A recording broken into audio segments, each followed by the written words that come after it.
The United States and China are locked into an intense battle for the future of our world. And no, I'm not talking about a military conflict. Right now, there is a race for the future of energy. And in today's video, we're going to look at how in just a few short years, China has been able to leapfrog the United States in innovation, manufacturing, and technology, and now holds the future of energy in the palm of their hands. Now, you might be skeptical and think I'm exaggerating, but new reports are being published every day in Western media admitting the truth about China's rise. Just take a look at this groundbreaking article from The Telegraph, where author David Blackman admits without question that China is winning in every imaginable way. The article states, whether you're talking about EVs, wind, solar, electric power generation, manufacturing, minerals processing, or control of supply chains, for pretty much everything, China is indeed winning the race. What's most fascinating about this power race between the US and China is that if we rewind the clocks and look at these industries just a few years ago, the US had an incredible lead over China. So what happened? How could the US lose its position of strength? But more importantly, how could China rise so quickly? Let's examine the solar industry and find out. American scientists first invented solar panels back in 1954, and for the next 7 decades, the United States enjoyed complete control of the solar industry. This chart from Bloomberg is fascinating.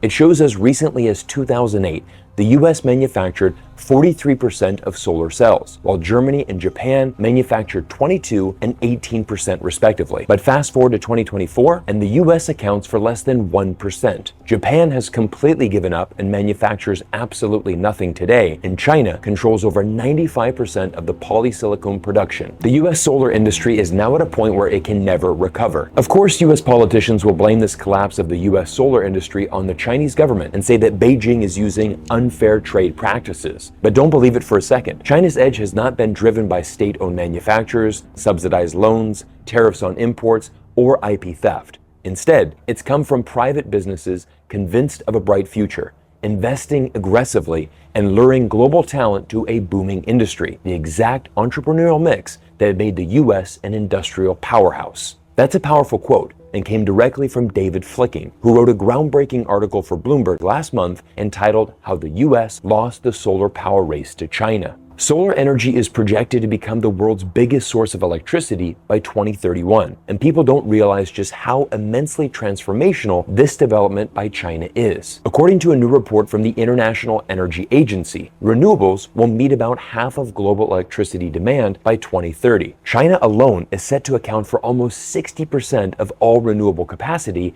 installed worldwide between now and 2030, more than the rest of the world combined. But like I mentioned at the start of today's video, the US and China are locked into an intense battle for the future of tech, and nowhere is this more apparent than the microchip industry. Make no mistake, the US is a microchip powerhouse. You simply need to look at the performance of NVIDIA, the best US semiconductor company, the past 5 years to see how valuable this company and industry are for the future of our world. But once again, we are watching a strong China emerge in an industry the US government desperately wants to control, even if it means destroying some of America's closest allies. Dutch semiconductor equipment maker ASML lost $53 billion in value in a single day due to the US export restrictions on China. This is a remarkable story, and I challenge anyone to ask a Dutch person how they feel about seeing ASML, which is not only the biggest Dutch company, but also one of the top 3 biggest companies in all of Europe, being controlled so ruthlessly by the US government. 49% of ASML sales